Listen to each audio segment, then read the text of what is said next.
Sorry about that cough, folks. I didn't mean for it to be quite so loud in your.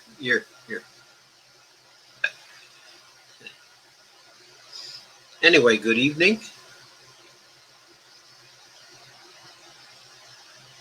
I'm just going to double check my sound. I think it's all right.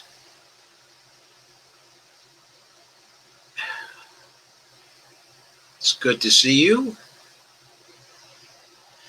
Hello, Kay. Hello, Avro. And hi, Rebecca. Nice to see you here. Please share as much as you can. It looks like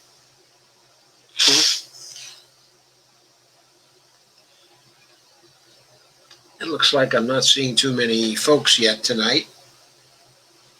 So, well, thank you, Rebecca. I would like a few more to come before we get underway, but after all, this is a Q&A, so any questions you have will be welcome. I do want to show me instead of the promo.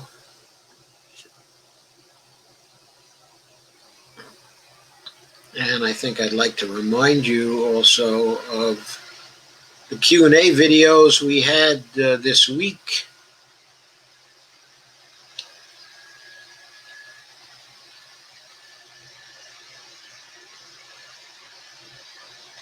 Let me share those for a moment.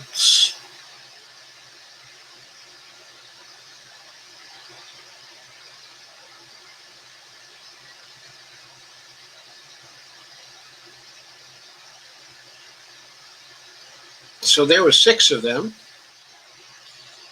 One was called a Nobel Prize for Cuban Doctors. Then there was one on the eviction moratorium. And I asked the question, was it an eviction moratorium or a PR stunt? Another one was just reporting that we were out of the global vaccination pact, having been pulled out of it by Donald Trump. There was another one entitled "The Loss of Jobs is Real and Devastating," and that was about the very large number of permanent job losses as a result of the economic impact of COVID, accompanied by presidential policies and congressional policies as well. And there was another short one called "The President is Responsible for All Those COVID-19 Deaths," and a 6th asking the question,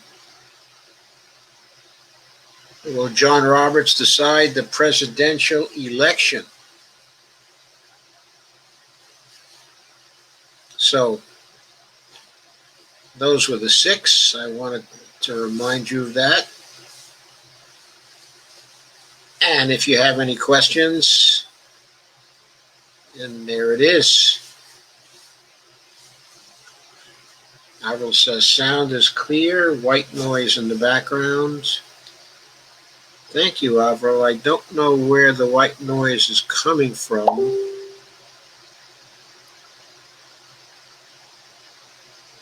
I'm not seeing it on my indicators. Maybe if I turn down my mic a bit, it might have an effect.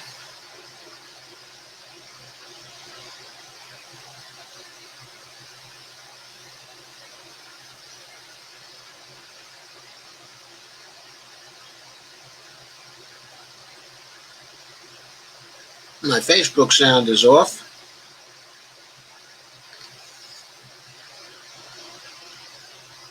So, Steve says the short takes have been good.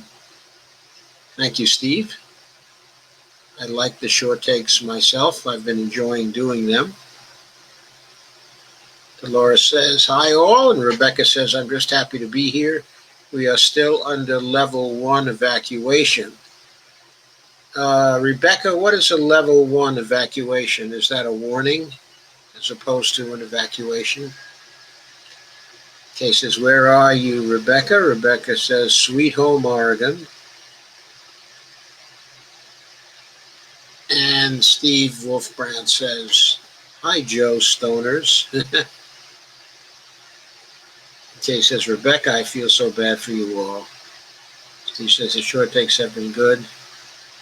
And Rebecca says, I'm feeling truly betrayed by government policy. I am by the Holiday Farm fire and was just now getting a few crews. Not enough resources. Where is that in relation to Portland, Rebecca? And Carmen says, howdy, Stoner Wolfbrand. And Stoner Wolfbrand says, Steve Wolfbrand says, I'm in Los Angeles. It's been very smoky for 5 days. Cereal. Steve says, I wish I had some. And Rebecca says, level 1 is be aware. Level 2, be prepared and ready. And level 3 is go now. Oh, Well, I hope it doesn't get any worse than level 1.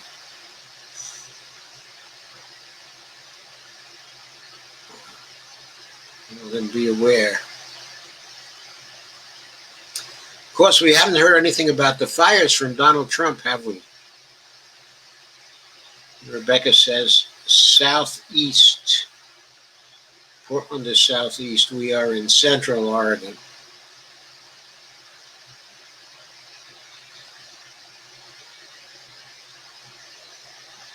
And Dolores says, shared. Avril says, can't Donald Trump send the military engineers and soldiers?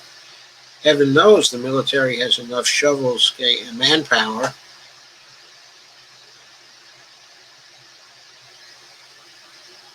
He can certainly activate the National Guard.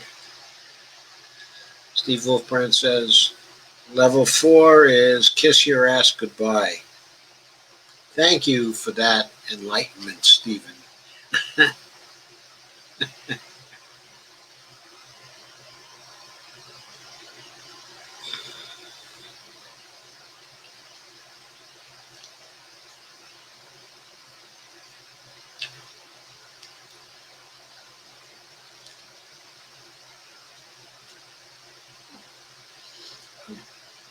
So I'm still waiting for some questions.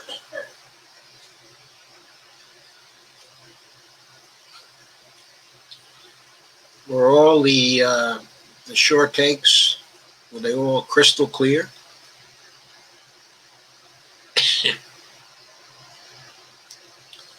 Were there no problems?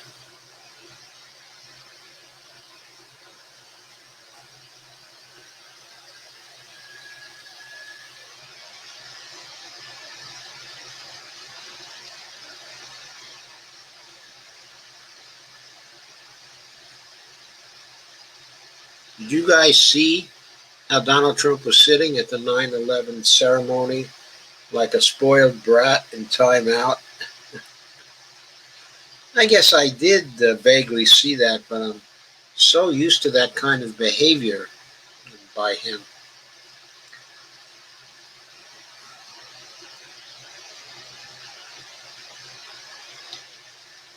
I think it's getting really tense out there.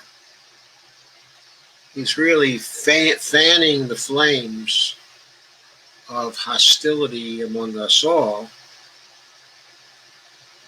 And of course, we who are looking for a fair election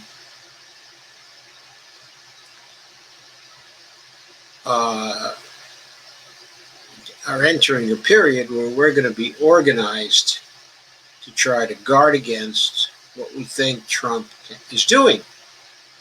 And of course,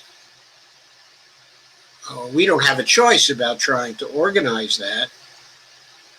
But he, of course, is going to take that as a further excuse to whip up his people. So by the time the election rolls around, by the time election day rolls around, we're going to have people all set to hit the streets on both sides. And Rebecca says Trump might send some rakes. I'm waiting for him to start in on the Democrat state mismanagement. Yes, I've been waiting for that too. Arrow says, short takes with Tony the Tiger. Great. I only had a chance to watch 3 so far. Well, you're 3 behind. Kay says he's supposed to go to California on Monday. When he gets there, do you think he's going to mention the fires? I wonder if he's going to get there and attack Governor Newsom for the fires. Whether he's going to tell Newsom it's because you didn't rake the leaves up. Who knows?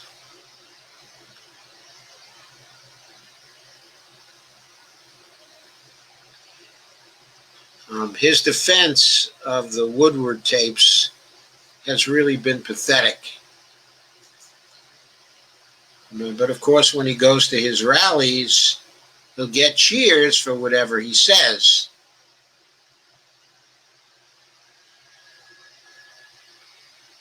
We don't know what this latest round of happenings, what kind of impact that's going to have on the polls.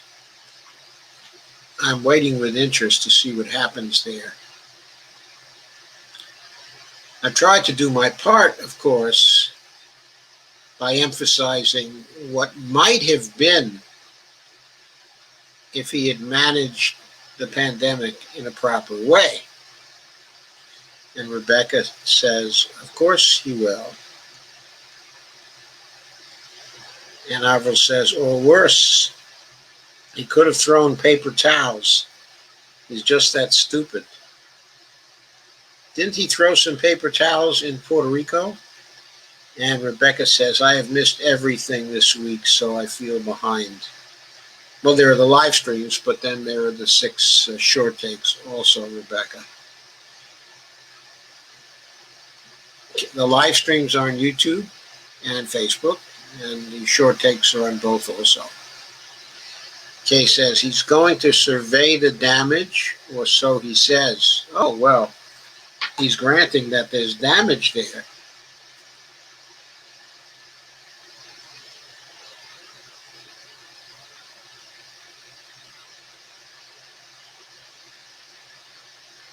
Carmen says, yeah, in Puerto Rico. I thought I remembered that.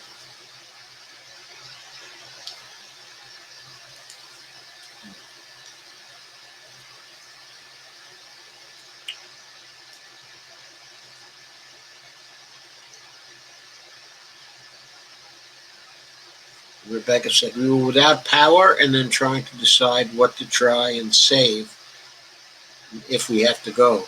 Have you got your power back now, Rebecca?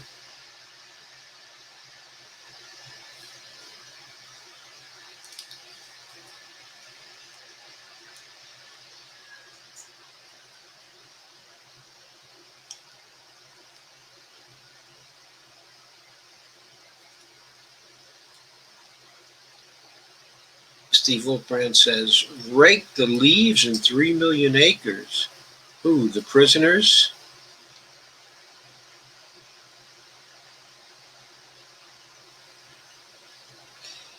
Well, you know, there's no Kamala Harris in Oregon, so I'm not sure what they do. Arvo says, idiot child Donald Trump will probably just bring marshmallows when he comes to surveil the damage. And Rebecca said, yes, it was on again, off again, afraid to risk having the computer on. Well, you think the computer will kill the power?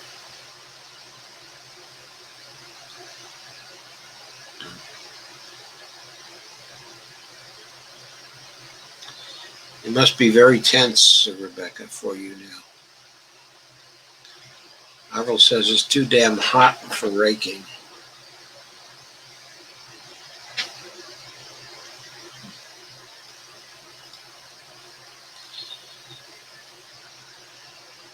We've been getting a respite from the hot weather here. It's been in the 70s today. It's been nice. We've been able to keep the window open and for much of the day keep the air conditioner off, which is always good.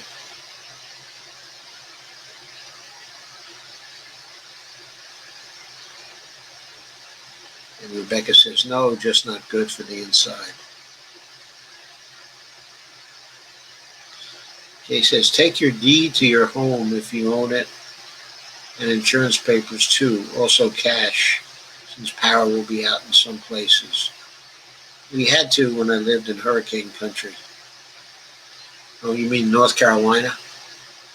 Florida too, right? You lived in both places. He says, have you heard from your daughter about our smoky skies? Arnold says, oh, 70s, how I miss those temps.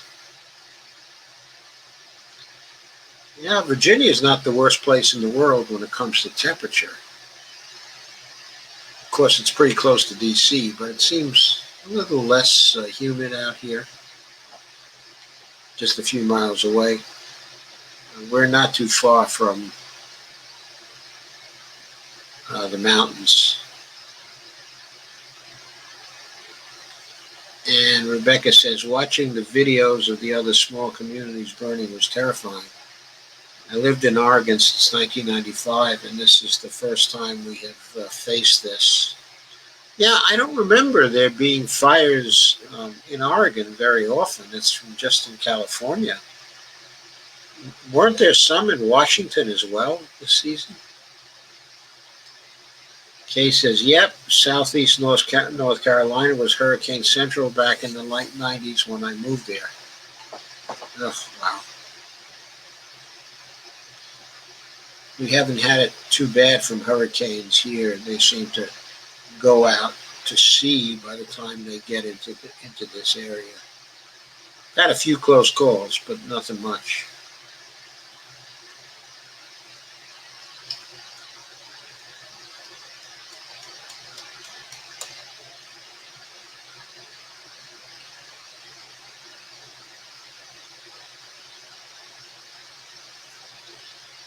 The young boy that died in the fires with his fur baby in his lap made me cry. Becca says the whole coast is on fire.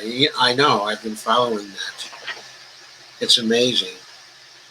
Is the area around the Vancouver in Canada, is that also on fire? Has it gone as far north as that? Or have they got it a little better up there?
Everlast of the Oregon fires, a branch off from the California fires. Cases, it goes up as far as Seattle. Wow. Evelina says, I heard the air quality is very bad in Oregon. Really worrisome. That is really worrisome.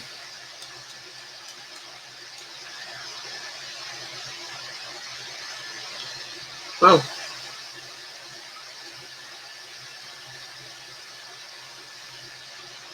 since things are going a little slow here, hello, Evelina. And Steve says, just watched a live stream of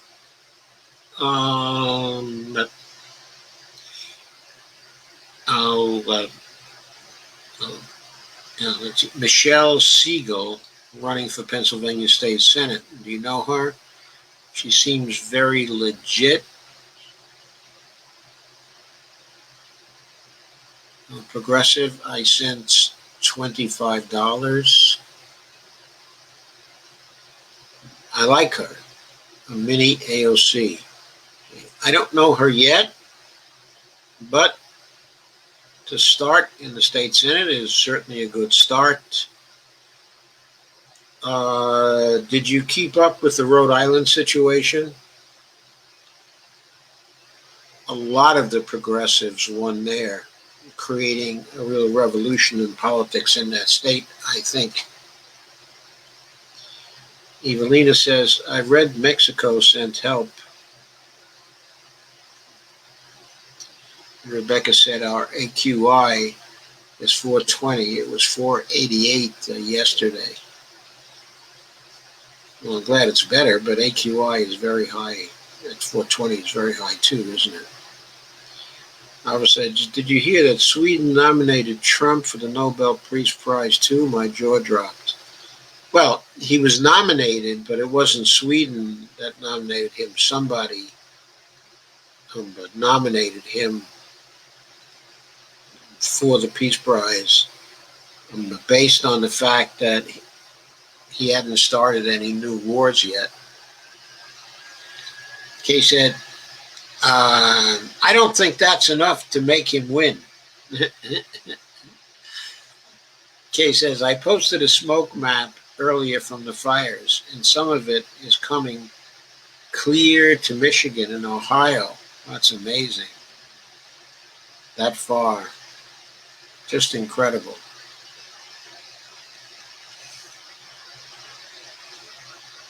Okay, so obviously we've got people in who don't want to do anything about it. Let's take a look at something here. I'm going to switch off the program at least for a few minutes and share another screen.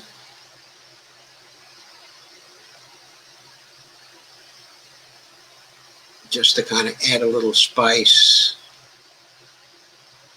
if we need to. This is a screen from the Payback Project.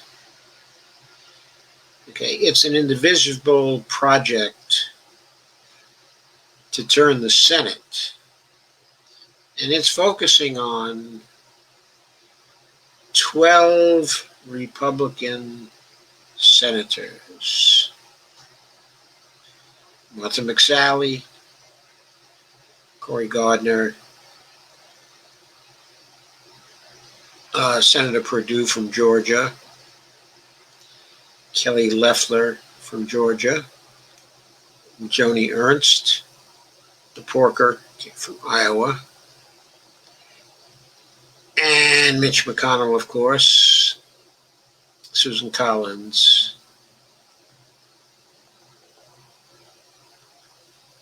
who's this guy? Let's see.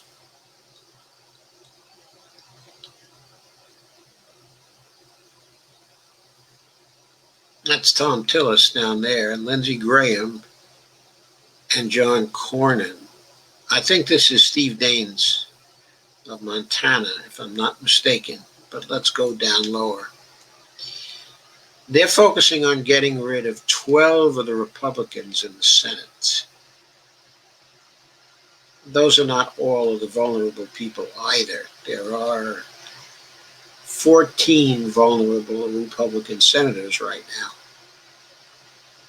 where Democrats have at least a chance. There's Dan Sullivan, okay, of Alaska. Opposing him is a guy by the name of Al Gross, who's running as an independent. But he seems vaguely like a centrist kind of Democrat based on his the things he's running on. Dan Sullivan is a hardcore Trumpist. Supposedly the race is close, but we don't know for sure.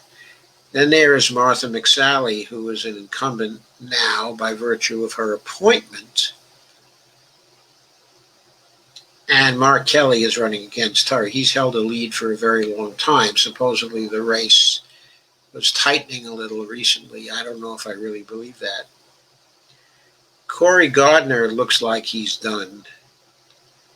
Hickenlooper is popular in Colorado. And John Hickenlooper has at least a few point lead on Cory Gardner, but doesn't look like Cory Gardner has a chance to catch up, I don't think.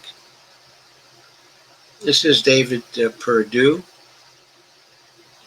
His Trump voting score is 94.4%. I think he's not very popular right now. Running against him is Jon Ossoff. He's a centrist Democrat. He came close last time, but Perdue won. Kelly Loeffler is running against a guy by the name of Reverend Raphael Warnock.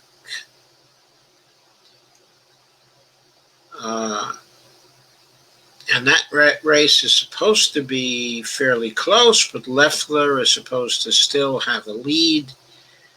Well, Warnock doesn't have a very progressive platform he is running on. He's basically an ACA Democrat. He doesn't seem too concerned about the climate. He says his concern is for jobs and recovering from the recession we have from COVID, at this point. But his economic program is nothing to write home about. Basically, invest in R&D and business and do stuff like that. I get a bunch of emails from him. I've never been impressed. But of course, just getting these 12 people out of the Senate would be very important. There's Joni Ernst running against Teresa Greenfield. She's another pretty plain vanilla Democrat, but you get some tone from her website that maybe she's a Democrat who might be ready to break out into Sanders territory. Maybe.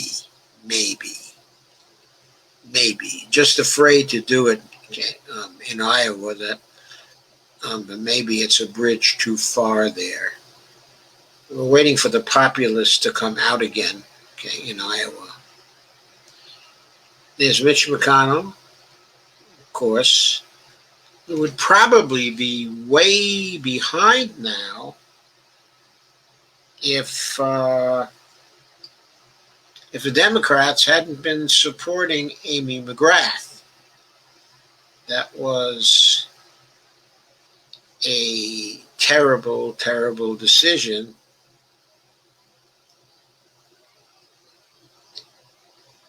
And probably we're going to have Mitch get elected again because they made that particular decision.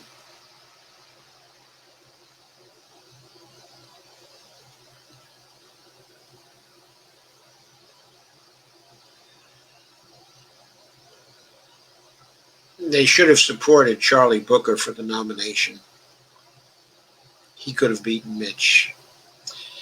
And there's Susan Collins of Maine. They say the race is tightening up between she and Sarah Gideon, but I don't see it. I don't think she has a chance to win, but she did get $100 million recently. $100 million? I believe it is $100 million she recently got to blitz the airwaves in the hope of saving her. Some Republican PAC just decided to try to see if they could buy the election with money. I don't know how good Sarah Gideon is on the ground, but I know in many other races this year money has failed. So you have to see if that happens again. I kind of suspect it will. I mean, Sarah Gideon is more articulate, more with it. She's younger.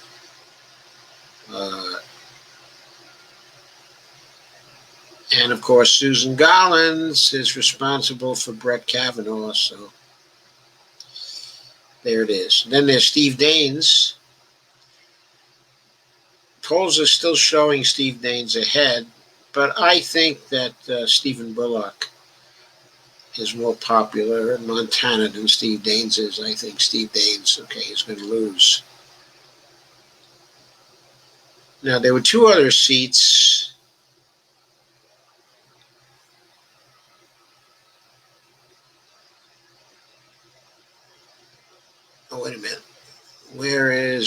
Cornyn here. Oh, there's John Cornyn. Here, is Lindsey Graham. Lindsey Graham is running against Jamie Harrison in South Carolina. Jamie Harrison is close in South Carolina, but probably Lindsey Graham is still to be favored. Then there's Thom Tillis in North Carolina. He's running against Cal Cunningham and is reportedly behind Cal Cunningham, who looks like he's younger, and more attractive. And it looks like the state is not going to go for Trump this time. So Thom Tillis is really on the brink of getting pushed out. I still think the odds are against turning things in South Carolina, and that maybe Lindsey Graham is going to hold on, but I don't really know the race that well. And Jamie Harrison is not much of a populist. In fact, nobody running here for the Senate is much of a populist. John Cornyn is running against a woman by the name of M.J.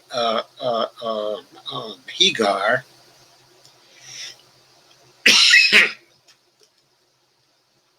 She looks like somebody else who might eventually break out into Sanders territory, though a platform doesn't really indicate that. At this point, the race is reputed to be close.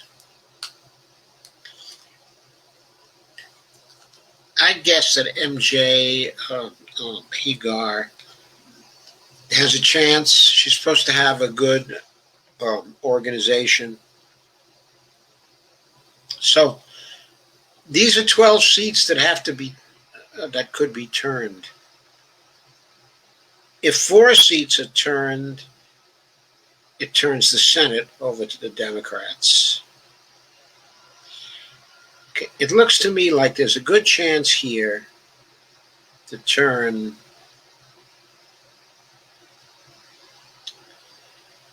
maybe 1, 2, 3, 4, 5. I think maybe Kelly Loeffler's seat is dicey for her. I think Joni Ernst may lose her seat. I would guess that.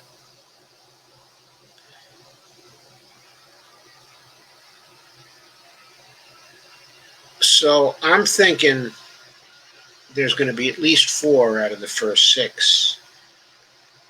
Then I'm thinking Susan Collins and Steve Daines are going to lose 2. That's 6.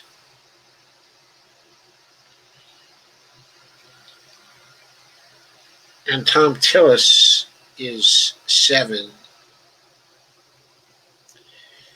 So I'm thinking the Democrats are going to pick up 7, maybe 8 seats out of these 12. And I wouldn't be surprised to find all 12 of them turning. Not entirely surprised.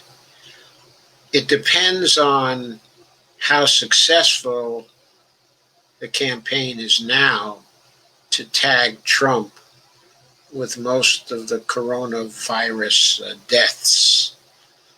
I see that campaign now starting to ramp up.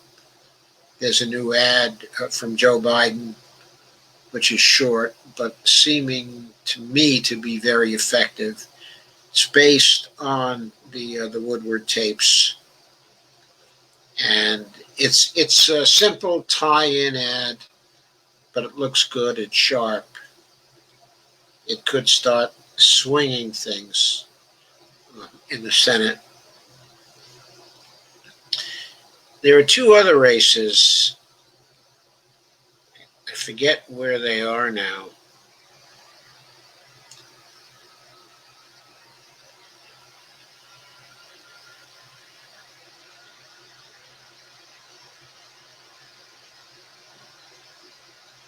There are 2 women running in those races.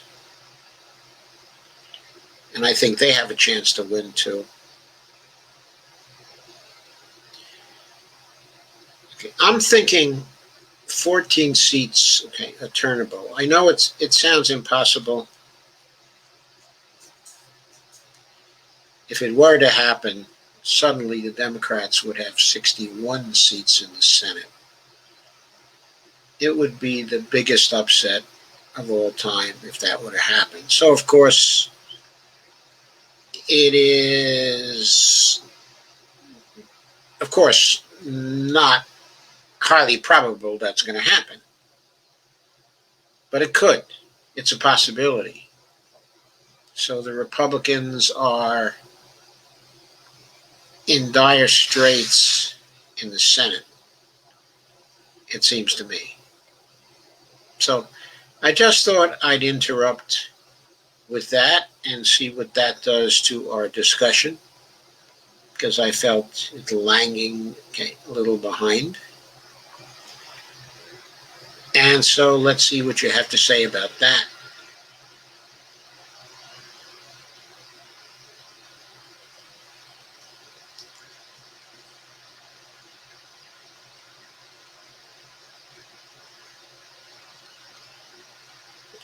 Puts me behind in catching your comments too, so I have to step that up.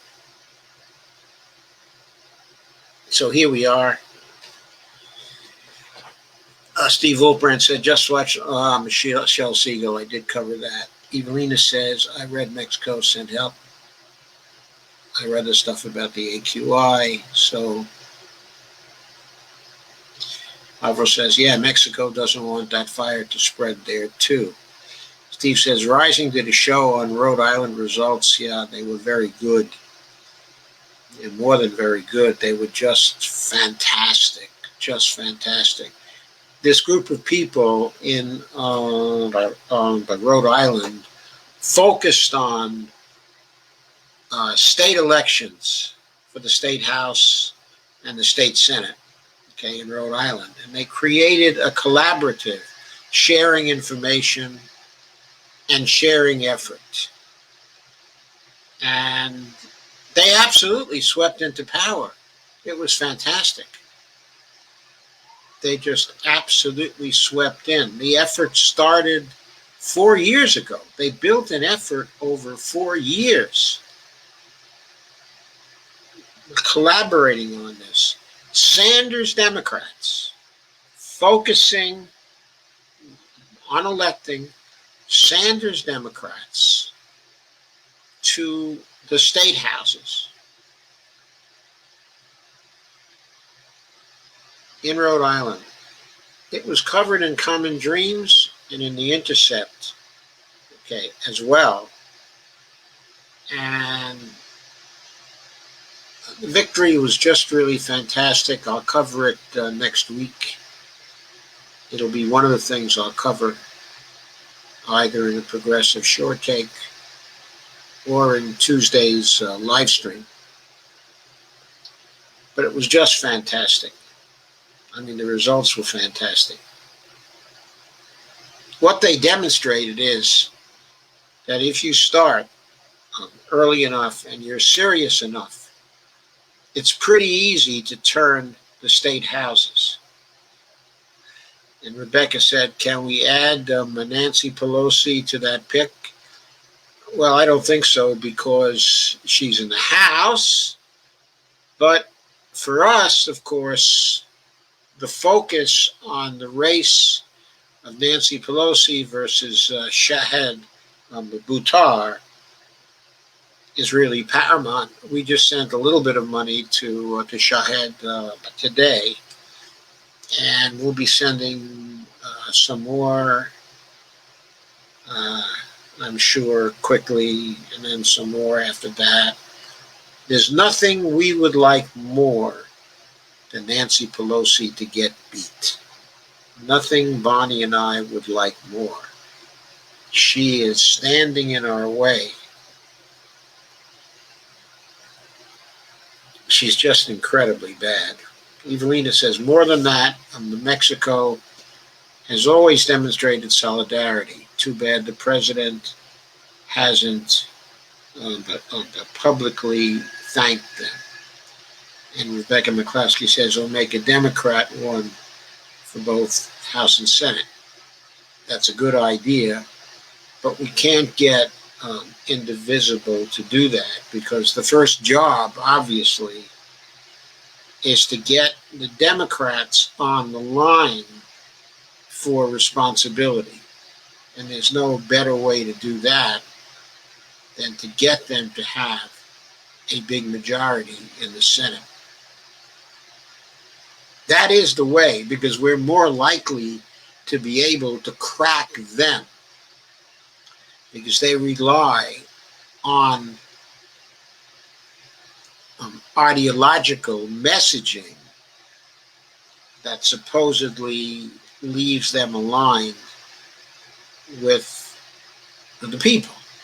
And of course, they never deliver, and they have a million excuses. So we need to set them up again to the point where they have no excuses, especially in this time when more and more people are aware of MMT and what can be done, with MMT. Alvaro says, yeah, she's a Republican too.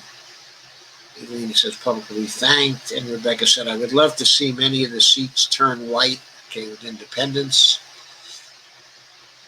So would I, but I want them to I want the seats to turn green with independents. I want independents who are green to win those seats. Kay says, we need progressives down ballot badly. Yes, we do. Steve says, northern Mexico is mostly desert. Not much to burn, but very beautiful. I know it is. I know it is. And Alvaro says, I hear independents are mostly libertarians. No, I think there are independents of all kind. I think there are a lot of independents who favor Bernie. And Rebecca says, I'm progressive and I register as an independent. Much of it depends on the state. Yes, I think that's true. Steve says, check out Michelle Siegel in Pennsylvania State Senate race. She's very good. Howell says, how can Donald Trump supporters keep applauding this so-called great economy? But we're in a recession. We're worse than a recession. I mean, there are,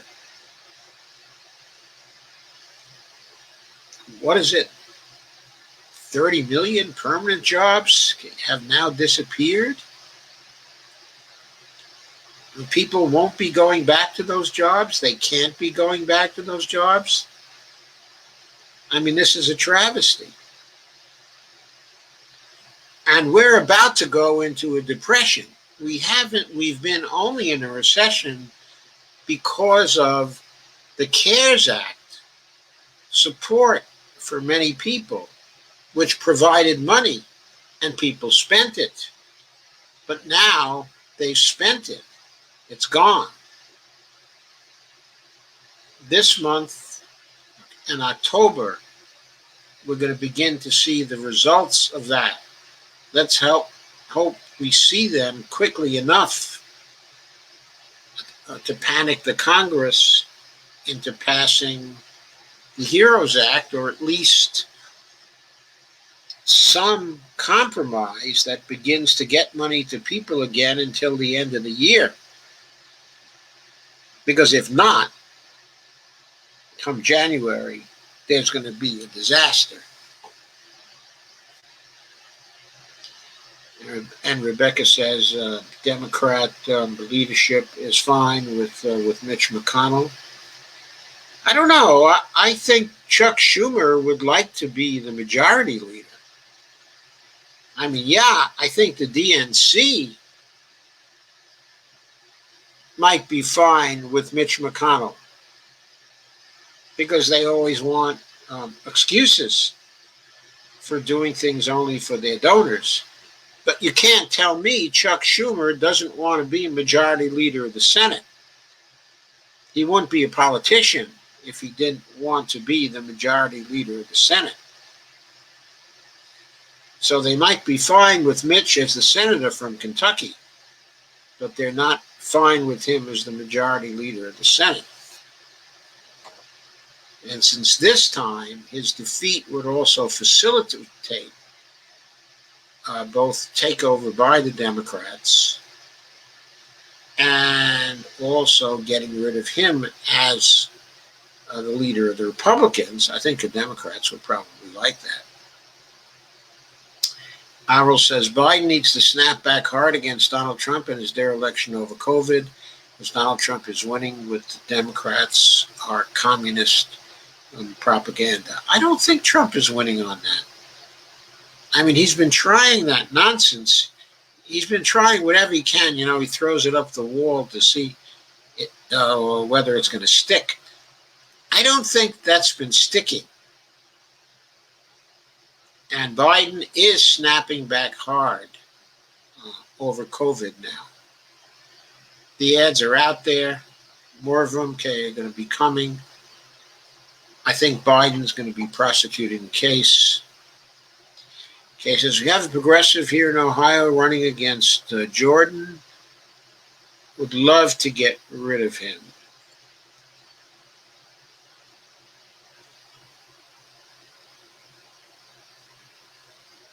Who's the progressive? Rebecca says, I'm still undecided for president. I won't vote Trump, but I don't support Biden either. Well, you're in Oregon, which is a very safe state. You're in a very good position to vote for a Green.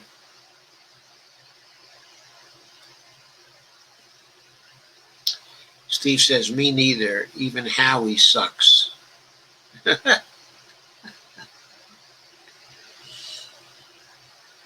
Yeah, get Howie to come on my show. We'll see if we can turn him. Kay says, not a Biden fan either, but I'll hold my nose and vote for him to try to get rid of the idiot. Steve Wolfbrand says, BRB. Kay says, activist, hashtag MMT podcast, commented on my comment and shared a post about it too. Yes, activist, hashtag MMT is Jeff Epstein. That's right.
So the Emily's list of endorsed candidates for the Senate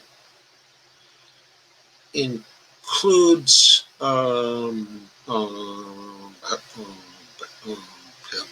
Bollier, who's running in Kansas. And I think she might have a small chance to win. She was one other I was trying to think of who might be able to win. She's another centrist Democrat. I think she's popular in Kansas. I think the Republican she's running against is not really too popular. She probably has a chance to win. Also, they're supporting Sarah Gideon in Maine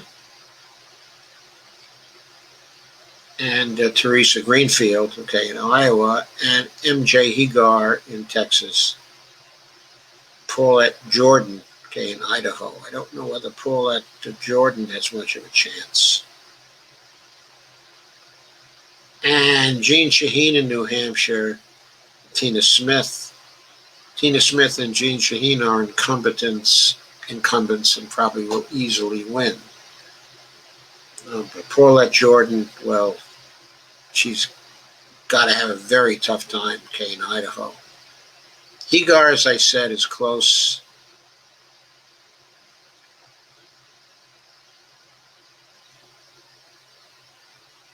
So if Bollier has a chance to turn things, that means there are at least 13 seats that have a chance to turn. But I was sure there was a 14th. I just can't immediately think of it right now. A 14th Republican to push out. So that's it for that. Thanks, Carmen. A little too much information.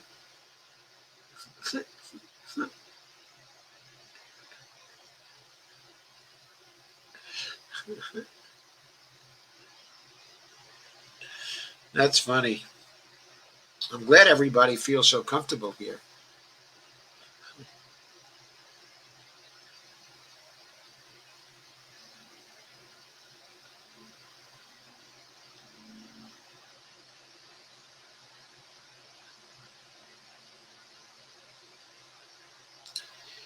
So there was an article posted today by Matthew Waldy. Matt is the acting president of New Macromedia. And New Macromedia, is the Oregon LLC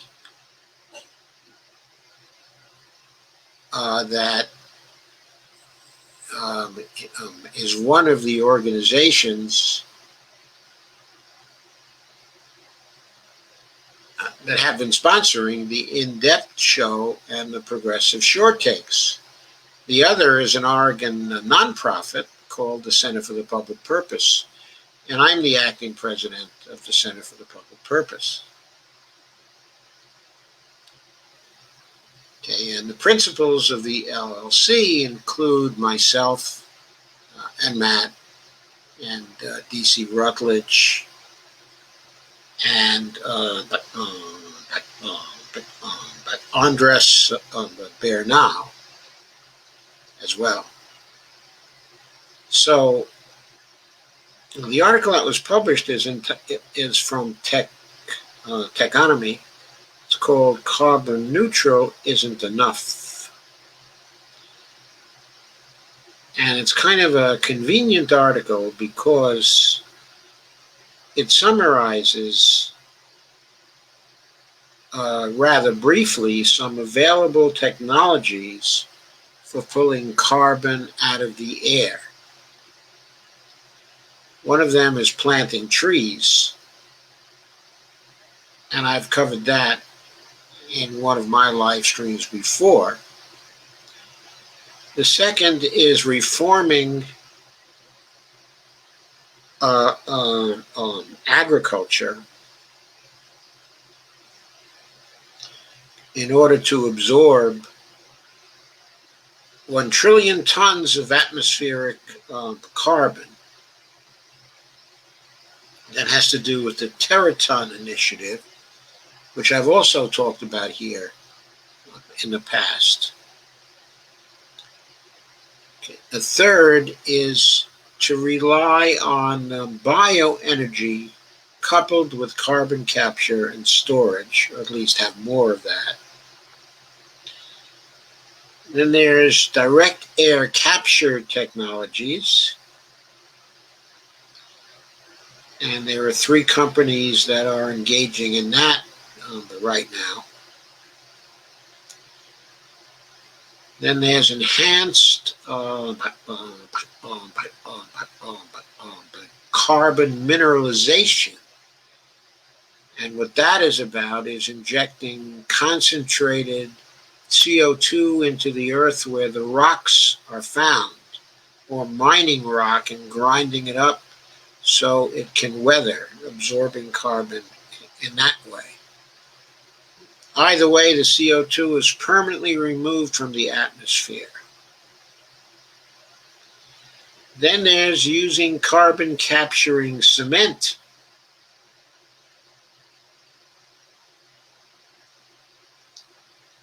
That seems to have some promise too. So this is a very interesting article. I'll leave it for you in my description. And you may want to take a look at that. It's, I think, a fairly hopeful article.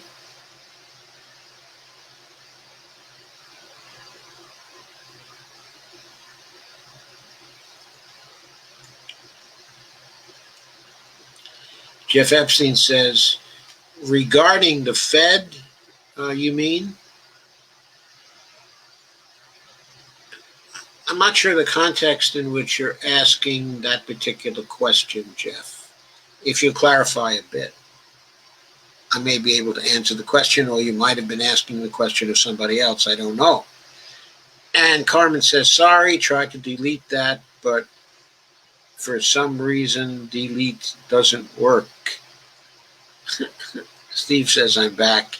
Kay says, yes, Jeff, thank you for adding your comment on there today. Oh, that had to do with Kay's comment.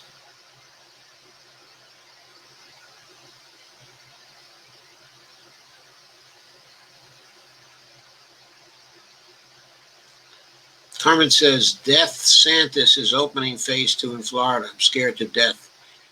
I'm going to go hide out in Central Florida soon.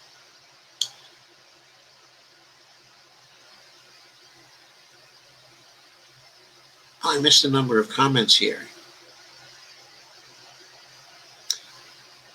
Carmen says, I can't stand that Loeffler thug. Evelyn says, any of those Dems running for the Senate actually progressive, Dr. Joe? I think the most progressive ones, as far as I can tell at this point, are MJ Hagar in Texas and Teresa Greenfield, in Iowa. Those are Dems who are running to turn Republican seats that have a chance to turn. If I had to guess on who else might turn out to be a progressive, maybe Cal Cunningham in North Carolina and Raphael Warnock in Georgia.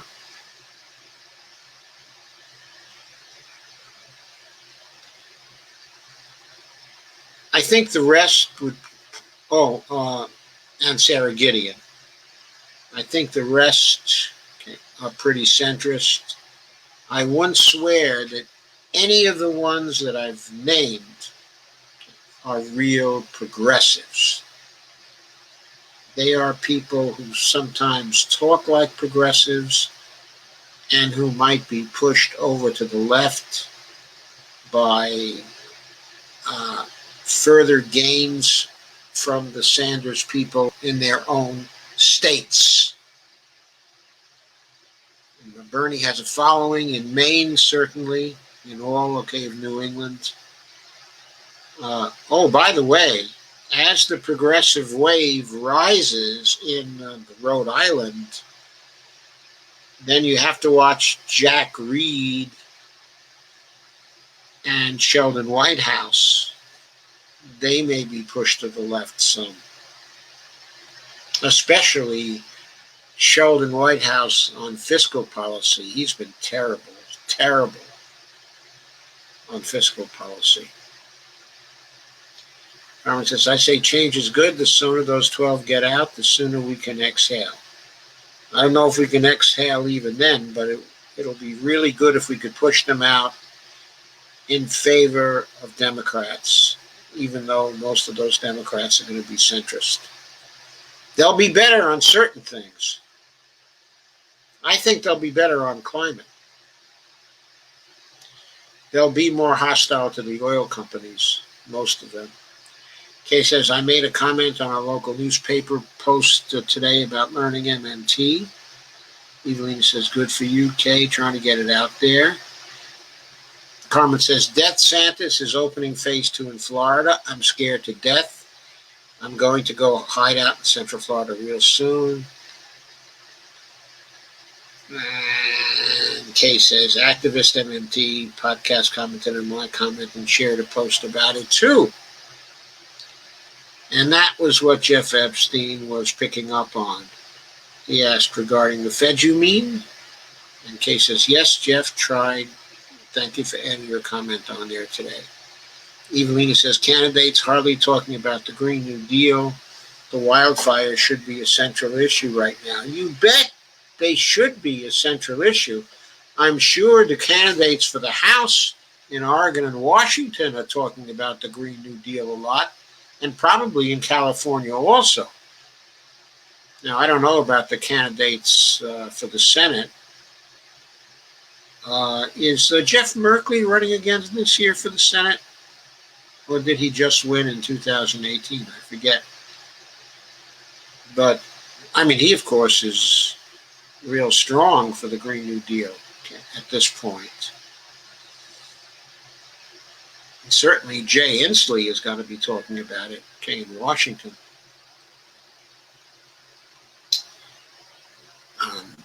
Evelina says, I don't get it.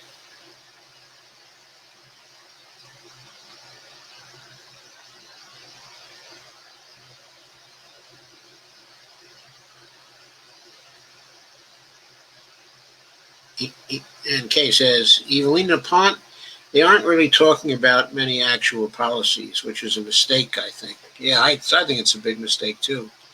It's always a mistake when Democrats don't talk about policy. And Jeff gives a link to his comment on Twitter, which is here. There it is.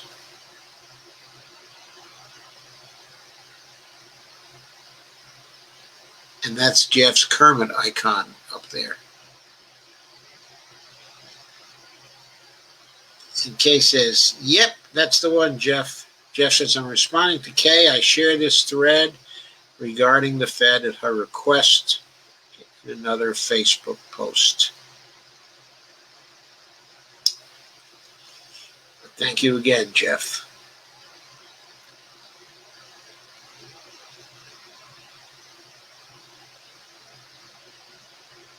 Check that out, everybody. And Evelina says, I don't even think it's an oversight. It's their strategy. Imagine that. Yeah. They listen too much to these consultants. They pay these people a fortune, and they don't deliver the goods.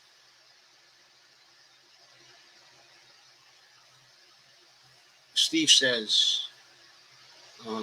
Wolfbrand says, the Graham Elwood spoke about some green chemicals that can be spread on our beach sand to absorb carbon. Did I see it? No, I didn't see it, but I'll look around for it. I'll look around for what Graham recently said.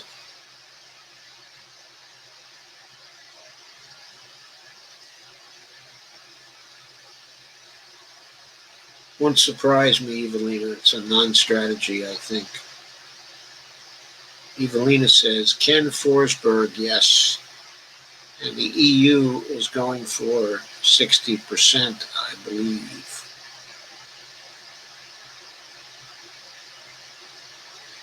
Steve says, where should I go to get out of this living hell? Well, right now, Northern Virginia has been pretty good. I've been surprised. The weather has not been extreme here. It is extremely hot in the summer. That's true. We've had a lot of 90-degree days this summer, but we have had some moisture. We have had some rain. We're getting a break from the cold now. Probably the fall will be pleasant here. But who knows? I don't know. As the hurricanes get more extreme, they may start coming here. They haven't been doing that a lot yet, but hurricane season's coming up. I don't know how it's going to work out here. Northern Michigan may be very nice for a while. Have you ever heard of Ironwood, Michigan? I understand there are still wolves up there.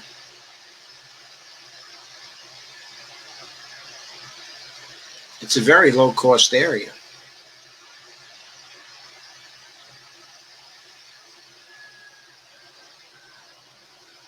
Kay says, "Pock me up and let's go to Cuba, Steve."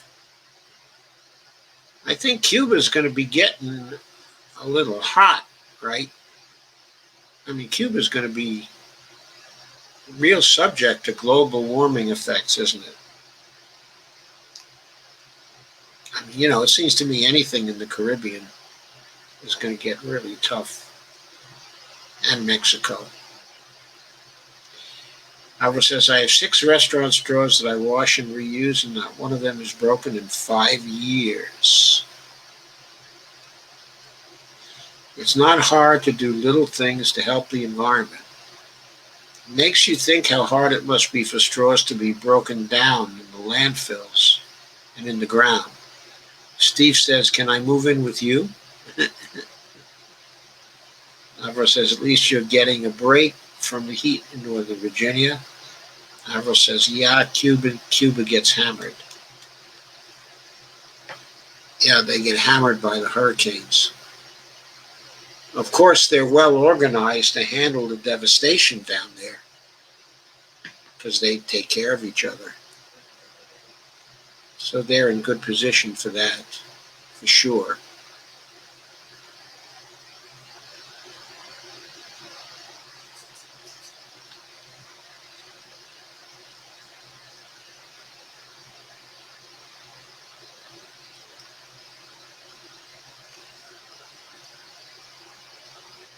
Here's something interesting for you to think about. When Bernie dropped out of the presidential race,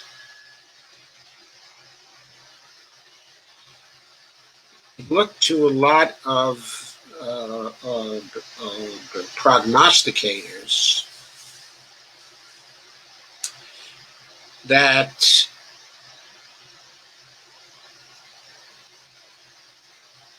what was going to happen in the presidential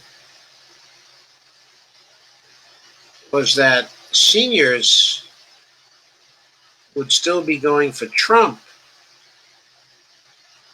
and that Hispanics would probably be going for Biden, that he'd be cleaning up, among the minorities and doing better among the young. But what's been happening so far is that Trump has been doing surprisingly well among Hispanics, among groups where Bernie Sanders was cleaning up, but also among the Cubans, of course, down in Florida. And it's Biden who is doing unexpectedly well among seniors, because seniors are very, very displeased with Trump's performance over COVID. Seniors in particular feel very, very threatened. So that's what's happening. So think about it. Going back to the question of who was more electable, for 2020. Don't you think, but don't you think that seniors would have gravitated to Bernie over Trump for the same reason that they're gravitating to Biden over Trump? And don't you think that Bernie would have held on to the Hispanics, where he did very well in the primaries? So, what I want you to think about is, who was really more electable? Who was really more electable? I think I'm going to do a more formal, progressive short take on that. Steve Wolfbrand asks, where is Bonnie? Bonnie is here.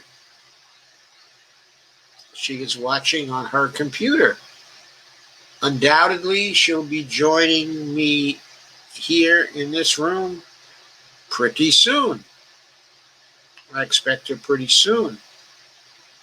Avro says, yeah, because he's winning with the Cuban Castro propaganda pertaining to Biden. No, it's not just the Cubans. Other Hispanics have also been gravitating more to Trump.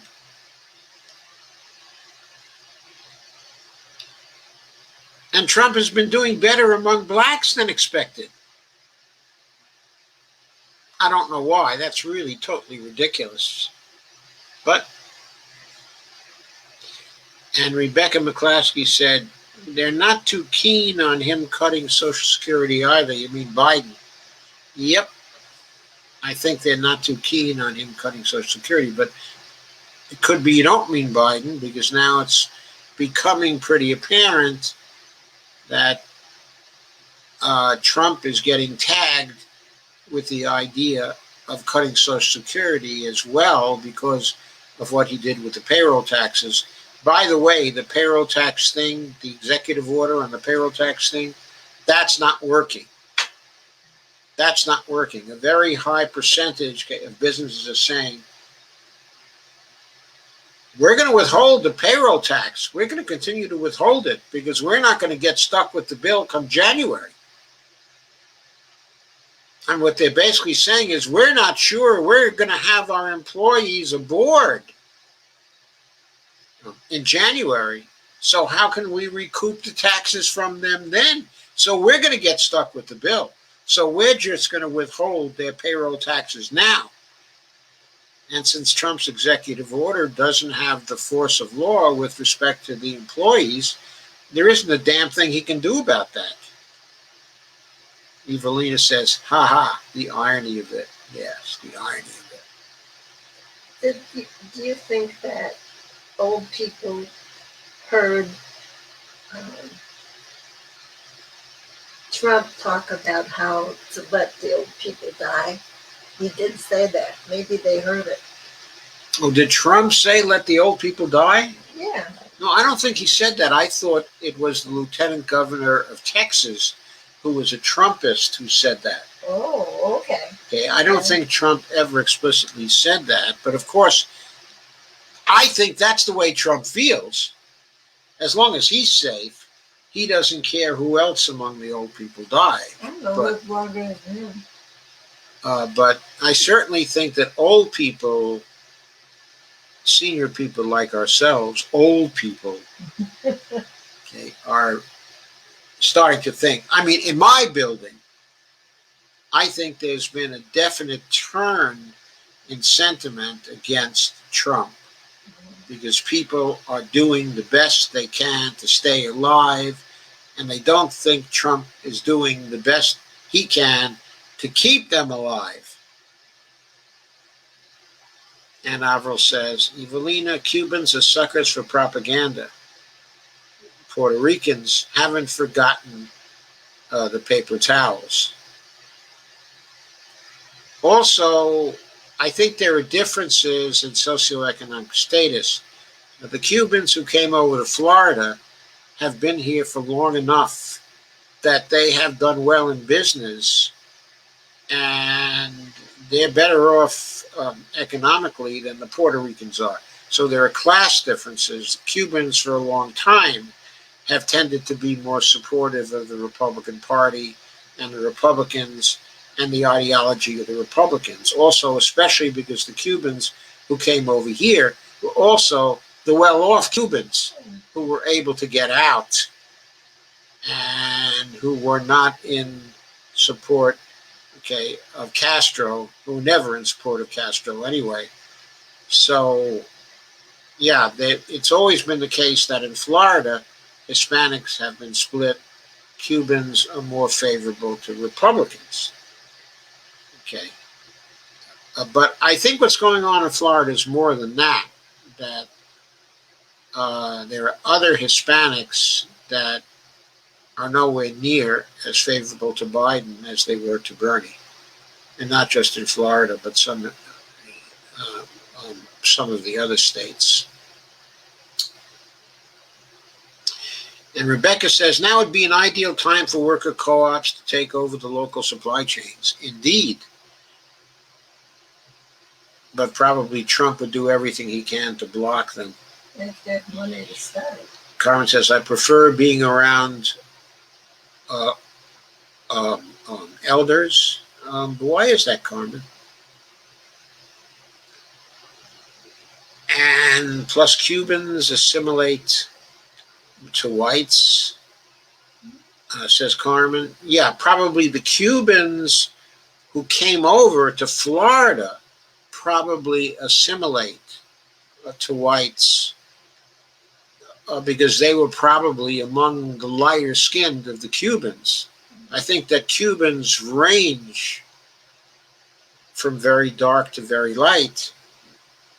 And I think that the supporters of Castro tended to be among the poorer people who were also, of course, the darker people in Cuba. So I think there was that. Steve says, you're not old, Doc. You're young at heart.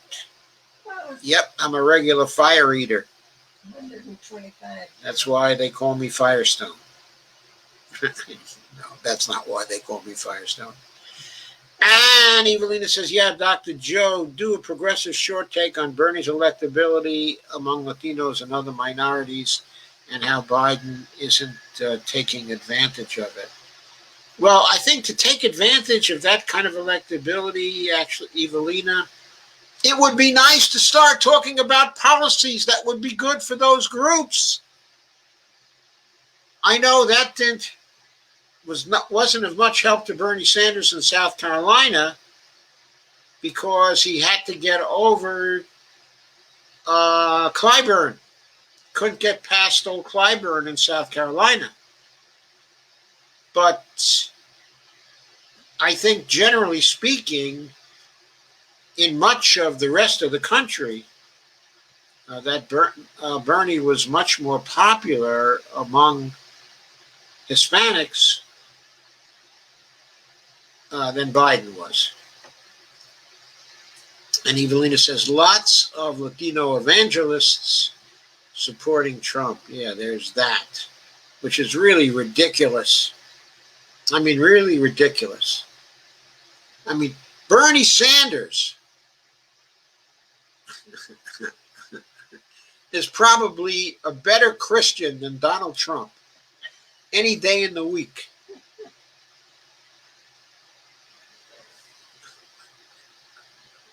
Bonnie's smiling at me, laughing.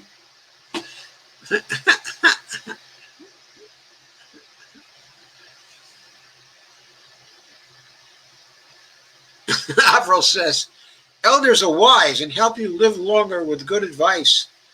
My age group are mainly about superficiality. Look,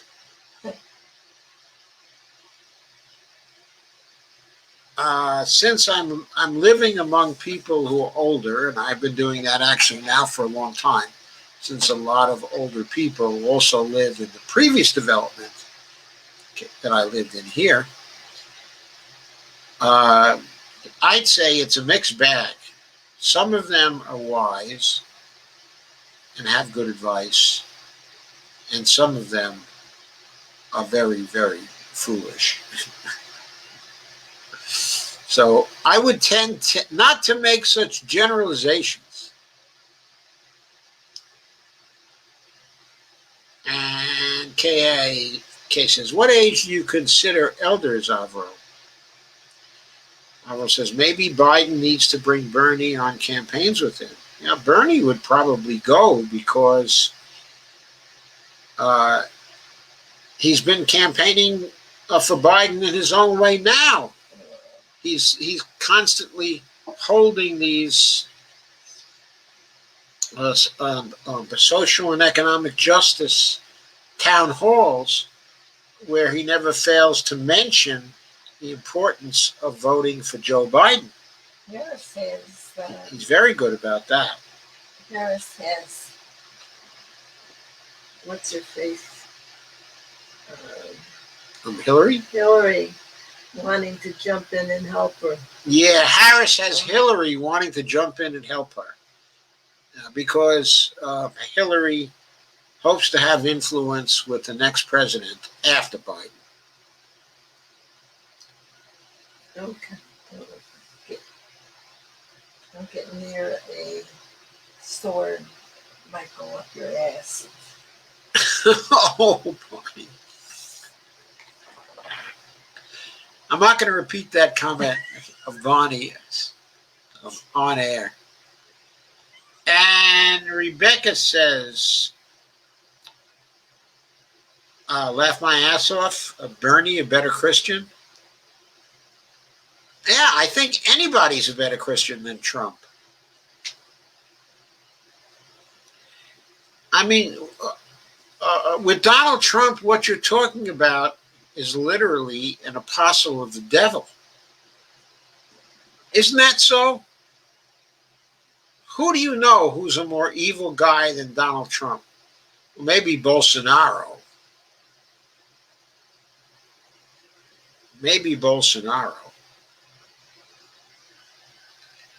Avril says, oh, he says 50 and up, and then, or she says 50 and up. And then, oh, I avoid old fools.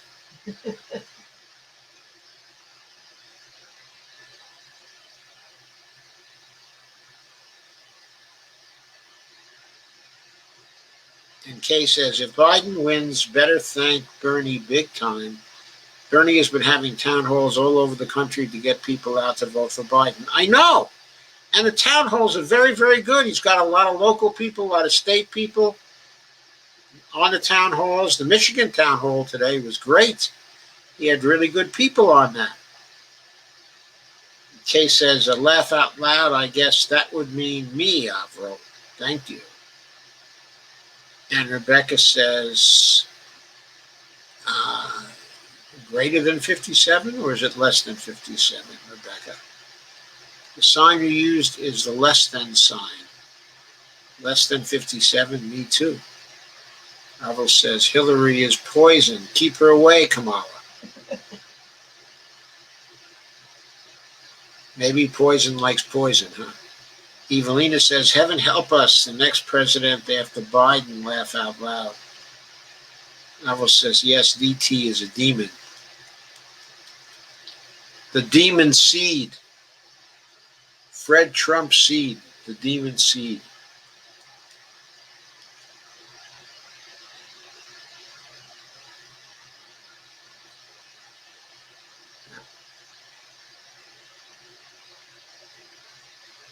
Also, Rebecca said, I was trying to point at my name. I'm 57. Okay. Okay. So that means that you're a wise person in Avril's category.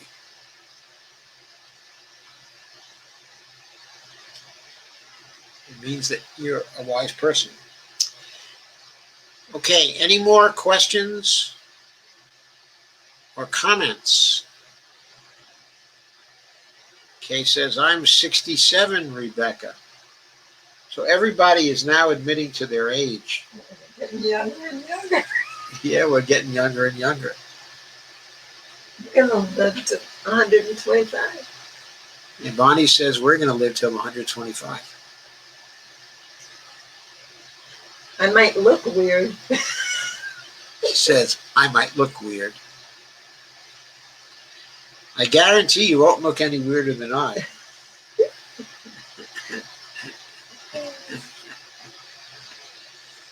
Okay, any other questions? I've caught up to your comments and questions.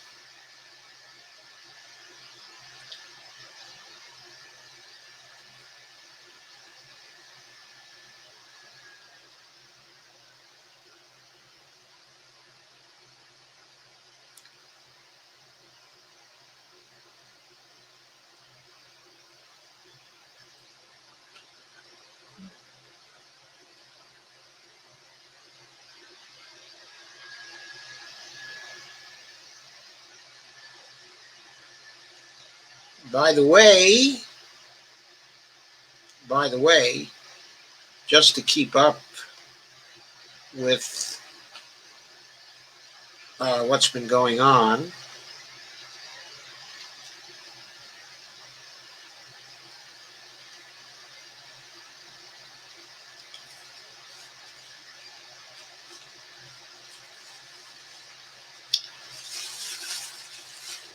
I thought I should be taking a look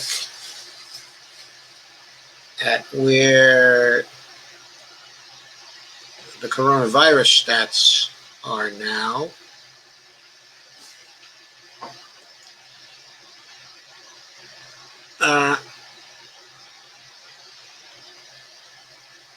We are now at total fatalities on the Worldometer website, 198,100, 28. And of course, we know that that's at least a count of 25,000 too low. That was established a couple of months ago. So that means we're really at 225,000, 230,000. But just taking the 198,000, okay, as the figure, 198,128 as of 10/34, that's 598 deaths per million. We are, my friends, about to go over 600 deaths per million. Chances are we'll go over that number tomorrow.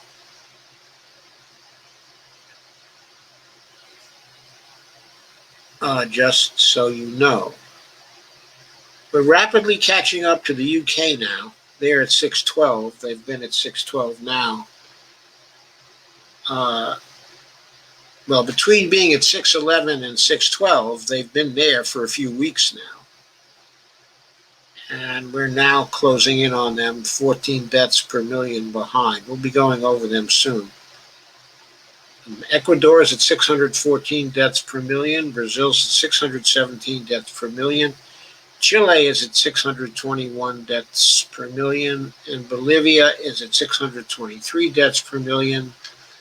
There is COVID slaughter in the Andes region, folks.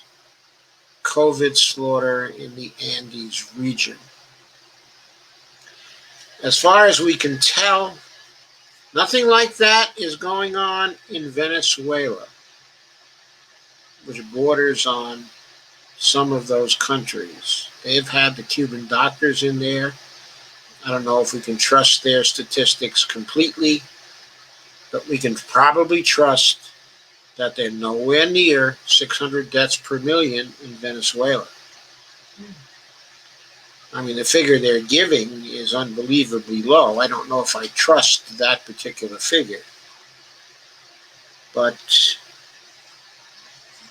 I don't think they'd lie by quite that much between the figure they're reporting and the figures that the Andes nations that border on Venezuela now have. Oh, wow. So, I mean, it's just a slaughter there. It's incredible. And it's getting worse and worse. And by the way, I didn't mention Peru. I should have mentioned Peru. They're at 925 deaths per million now.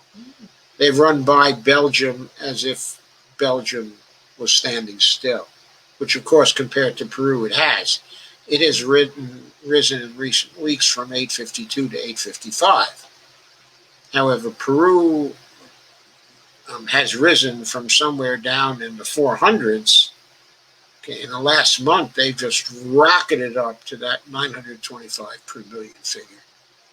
It's ridiculous. They must have no care for COVID there at all in a country of 33 million people, run by authoritarians, of course.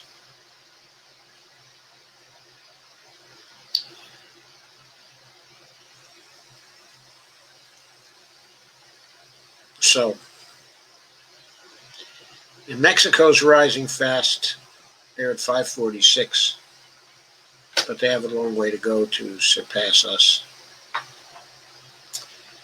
So I just thought I'd cover that, see if you had any comments, and then I think we're going to wind it up for the night.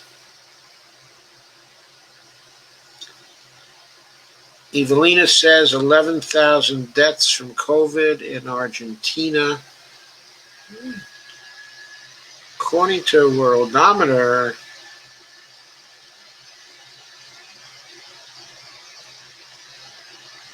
I'll see if I can find Argentina here fairly easily, but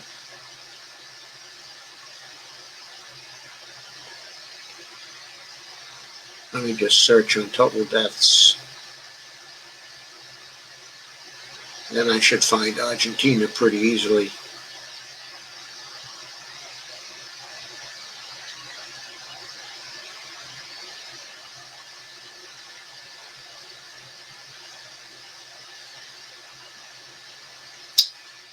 Yeah, Argentina is about 11,263. That's 249 deaths per million.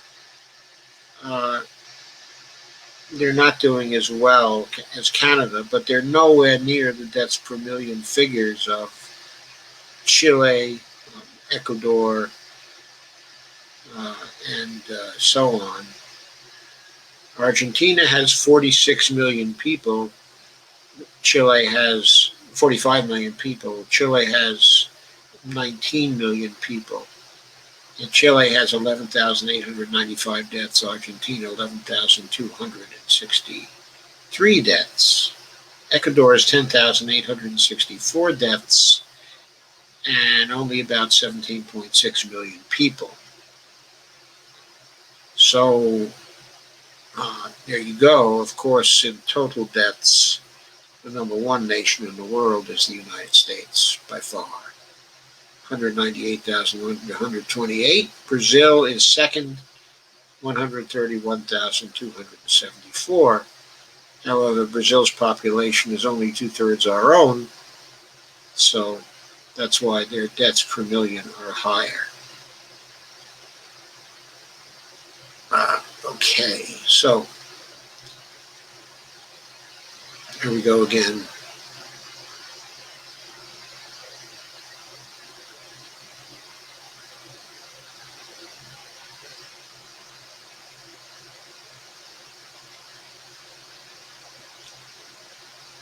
So Avril says, I read when Melania frowned up at the inauguration, it was because Barron kicked the hell out of her. And Rebecca said, elders know to never stop learning. Then we sound wise. Well, as long as we still have our faculties, we know never to stop learning. Some of us, anyway. And Bonnie says, I'll get in trouble.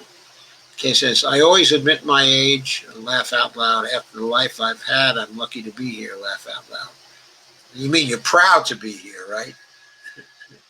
Steve says, I'm going to bed. And Dolores says, good night, Steve. Good night, Steve. Night, Steve. Good night, Steve. And Avril says, yeah, I'm licky too. And Steve says, gaudy. And Avril says, no, you got to hang. Can't show your age. Steve says, good night.